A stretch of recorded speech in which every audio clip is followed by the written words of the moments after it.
Ready 5 second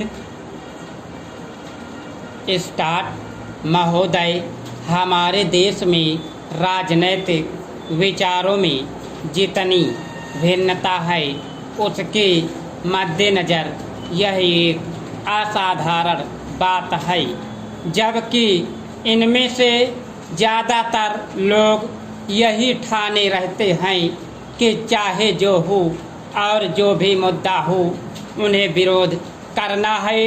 चुनावों में झटकों और यदाकदा टेढ़े मेढ़े रास्तों के बावजूद प्रधानमंत्री के नेतृत्व में जो नई आर्थिक नीति बनाई गई है उसे राष्ट्रीय स्तर पर स्वीकार कर लिया गया है।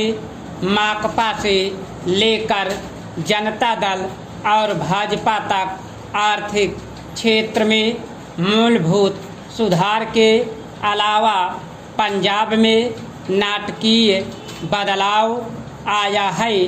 बंदूक की लड़ाई की जगह अब पूरी तरह बैलेट की लड़ाई ने ले ली है। उस प्रदेश की जनता के लिए यह दूसरी आज़ादी से कुछ कम नहीं है।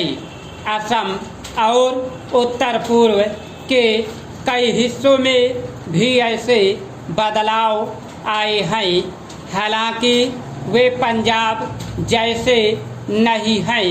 ऐसा समझना कि आतंकवाद का खतरा टल गया है बेशक गलत होगा, पर जो सफलताएं हमने पाई हैं उन्हें स्वीकार न करना कम गलत नहीं होगा। पंचायत और स्थानीय निकायों के चुनाव कराने को भी साधारण काम नहीं समझा जाना चाहिए। इस कदम से महात्मा गांधी के सपने और दिवंगत राजीव गांधी के लोकतंत्र के लिए प्रतिबद्धता फलीभूत हुई है। यह संविधान की अपेक्षाओं के अनुरूप लोकतांत्रिक क्रांति को आगे बढ़ाने का प्रतीक है। इससे हमारे राष्ट्र का लोकतांत्रिक आधार मजबूत हुआ है। हिंदुत्व के घटते उन्माद का ध्यान रखना भी उतना ही महत्वपूर्ण है। भाजपा और शिवसेना को चुनावी सफलता भले ही मिल गई हो, पर राष्ट्रीय स्वयंसेवक संघ का नेतृत्व भी मानता है कि उसका मुख्य कारण कुछ राज्यों में भ्रष्टाचार, बढ़ती कीमतों, बेरोजगारी आदि जैसी सामान्य समस्याओं से निपटने में कांग्रेस सरकार की नाकामी थी, न कि सांप्रदायिक भावनाएं। हिंदू सांप्रदायिकतावाद में स्पष्ट कमी आना बहुत बड़ी राष्ट्रीय उपलब्धि है। इन सबसे महत्वपूर्ण है सार्वभौमिक मामलों में भारतीय व्यक्तित्व का फिर से उभरना। इसके आयाम हमारे विदेश संबंधों में आर्थिक अंश की वृद्धि से कहीं अधिक है। चीन से संबंध लगातार सामान्य होते जा रहे हैं। भारत ईरान संबंध फिर कायम हो गए हैं। इसी तरह दक्षिण अफ्रीका के साथ परस्पर लाभ के सहयोग की नई संभावनाएं बनी है। अमेरिका और अन्य विकसित पूंजीवादी देशों से सहयोग बढ़ाने की दिशा में समुचित ध्यान दिया जाने के बावजूद किसी भी मसले पर हम नहीं झुके हैं। समर्पण की बात तो दूर है, इसमें आर्थिक संबंधों के महत्वपूर्ण स्वरूपों के अलावा रक्षा का क्षेत्र भी शामिल है।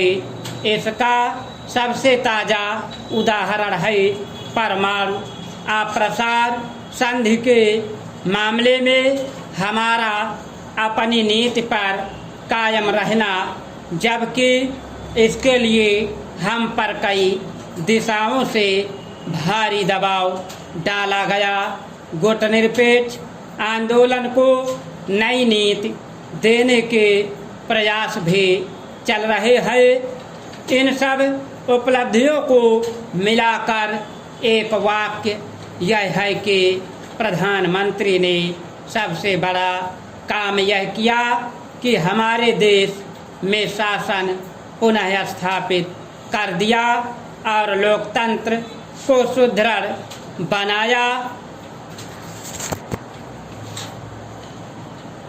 महोदय, देश की लगभग 3/4 जनसंख्या गांवों में रहती है, जिनकी आय कम होने के साथ साथ शिक्षा, स्वास्थ्य, पेयजल आदि अन्य आवश्यक सुविधाएं भी उन्हें पर्याप्त मात्रा में उपलब्ध नहीं हैं। ग्रामीण क्षेत्रों और ग्रामीणों, विशेषकर अनुसूचित जातियों, जनजातियों, कमजोर वर्गों और गरीबी की रेखा से नीचे रहने वाले लोगों का विकास एवं गरीबी उन्मूलन भारत की विकास योजनाओं का प्रमुख उद्देश्य रहा है। ग्रामीण विकास का व्यापक दायरा है, जिसमें ग्रामीण क्षेत्रों एवं ग्रामीणों के जीवन स्तर का सर्वांगीण विकास शामिल है। इसका अर्थ निर्धनतम लोगों की अपने स्थानीय सामाजिक एवं आर्थिक परिस्थितियों में उत्पादन क्षमता की वृद्धि है। ग्रामीण विकास की प्रक्रिया में पूंजी का निवेश एवं उसका विस्तार, उत्पादक शक्तियों का विकास तथा निर्धन एवं बेरोजगार ग्रामीणों का अर्थव्यवस्था के उत्पादक विकासशील क्षेत्रों में सम्मिलित होना आवश्यक है। मंत्रालय की गतिविधियों का मुख्य उद्देश्य गरीबी पर सीधा प्रहार है, जिसके अंतर्गत विशेष मजदूरी, रोजगार एवं स्वरोजगार कार्यक्रम, भूमि सुधार, बंजर भूमि विकास एवं जल संभरण विकास कार्यक्रम है। इनमें स्वच्छ पेयजल की व्यवस्था, ग्रामीण स्वच्छता, कृषि, विपणन, ग्रामीण आवास हैं तथा लोक कार्यक्रम तथा ग्रामीण प्रौद्योगिकी विकास परिषद द्वारा सहायता और राष्ट्रीय ग्रामीण विकास संस्थान एवं कृषि विपणन केंद्र के माध्यम से प्रशिक्षण की व्यवस्था शामिल है। गरीबी उन्मूलन के प्रयासों का महत्व इसकी योजनाओं के आवंटन में वृद्धि को बताता है। जहां 9वीं योजना में इसका परिव्यय 40,000 करोड़ रुपए था, उसे बढ़ाकर 10वीं योजना में 80,000 करोड़ रुपए कर दिया गया है। इस बढ़े हुए परिव्यय के साथ साथ जैसा कि पंचायती राज संस्थाओं से संबंधित महत्वपूर्ण संविधान अधिनियम 1992 में बताया गया है, लोगों की कार्यक्रमों में बेहतर भागीदारी प्राप्त होगी, जिससे निर्धन ग्रामीणों के जीवन स्तर में सुधार लाने के प्रयास को नई दिशा प्राप्त होगी। ग्रामीण क्षेत्रों में गरीबी उन्मूलन के राष्ट्रीय प्रयास में ग्रामीण विकास मंत्रालय के मुख्य कार्यक्रमों को दी गई नई दिशा की एक झलक इस पुस्तिका में प्रस्तुत है। ग्रामीण गरीबी की समस्या कम ग्रामीण उत्पादकता और अल्प रोजगार व बेरोजगारी से जुड़ी है। स्टॉप।